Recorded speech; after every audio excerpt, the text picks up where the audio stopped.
அறிவே மனம். உங்கள் உளவியல் சகோதரி எம்எஸ்கே பிரியா. நீங்கள் அதிகமாக யோசிச்சுட்டே இருக்கீங்களா? ஒரு விஷயம் நடந்துச்சுன்னா அதை 100 முறை மனசில் ரிப்ளை பண்ணி பார்த்துக்கிட்டே இருக்கீங்களா? இதுதான் ஓவர் திங்கிங். இது பொதுவாக உங்களோட தூக்கத்துக்கு எடுத்துரும். எப்படின்னா, படுக்கையில் போய் படுத்திங்கன்னா படுக்க முடியாது. புரண்டு புரண்டு படுத்துட்ருப்பீங்க. அடிக்கடி வாட்ச் பார்த்துட்ருப்பீங்க. பக்கத்தில் இருக்கிறவங்க தூங்குவாங்க, உங்களால் தூங்க முடியாது. இல்லைன்னா நைட்டு நீங்கள் எப்பவும் போல் படுத்துருவீங்க. திடீர்னு நடு இரவில் முழிப்பு வந்துடும். அதுக்கப்புறம் தூக்கமே பிடிக்காது.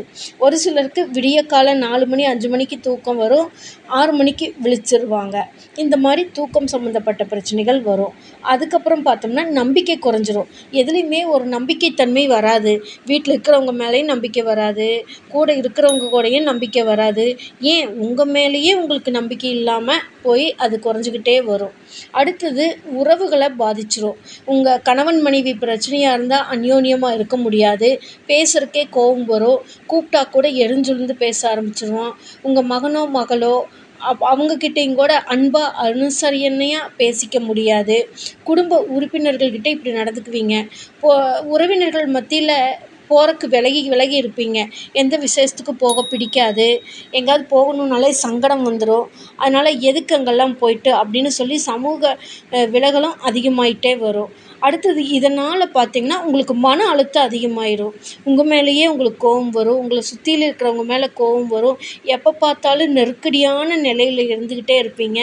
எதுலேயுமே ஆர்வம் இல்லாமல் இருக்கும். பதட்ட நிலையில் இருக்கும். திடீர்னு கை கால் வேர்க்கும். ஒரு மாதிரி படபடன்னு இருக்கும். ஒரு பெல் அடித்தா திடீர்னு கருக்குன்னு படும். ஒரு சின்னதாக யாராவது ஒரு பொருள் கொண்டு வந்து கொஞ்சம் வேகமாக வச்சுட்டாங்கன்னா உங்களுக்கு குபீர்னு மனசில் இருக்கும். யாராவது சத்தமாக பேசுனா ஒரு அழுகையாக வந்துடும். நம்மளுக்கு மட்டும் இது இல்லையே, கிடைக்கலையே அப்படின்னு சொல்லி உங்களுக்குள்ளேயே உங்களுக்கு ஏங்கிக்கிட்டு இந்த மாதிரி மன அழுத்தம் அதிகமாயிட்டே இருக்கும்.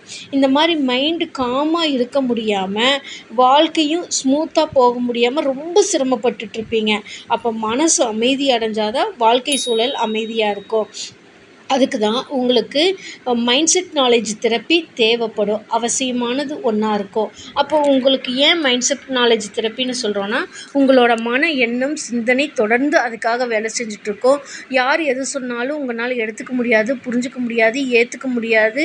ஒரு கவலையாகவே இருக்கும். அது நாங்கள் என்ன பண்ணுறோன்னா, உளவியல் ரீதியில் உங்களோட பிரச்சனைகளை கண்டறிந்து பகுப்பாய்வு செய்து அதற்கான வழிகளையும் ரியாலிட்டி அறிவியல் சார்ந்த உண்மை நிலவரங்களையும் உங்களுக்கு புரிய வைக்கிறதுக்கு நாங்கள் உதவி செய்கிறப்ப நீங்கள் அந்த பிரச்சனையிலிருந்து விடுபட்டு இயல்பான வாழ்க்கையை குடும்பத்தோடும் சமூகத்தோடும் இணைந்து வாழ்கிறதுக்கு வழிகளை உருவாக்கி தர்றோம். அதுக்கு தான் எங்களோட நிறுவனத்தில் எம்எஸ்கே லைஃப் கிளினிக் ஃபவுண்டேஷனில் தனி மனிதனின் வளர்ச்சிக்கு தேவையான கல்வி, பொருளாதாரம், உளவியல் ஆரோக்கியம், சமூக நலன் இவற்றில் வளர்ச்சி அடைவதற்கும் வெற்றி அடைவதற்கும் உளவியல் பகுப்பாய்வு மற்றும் எம்எஸ்கே மென்டார்ஷிப் ப்ரோக்ராம் கொடுத்து கொண்டு வருகின்றோம்.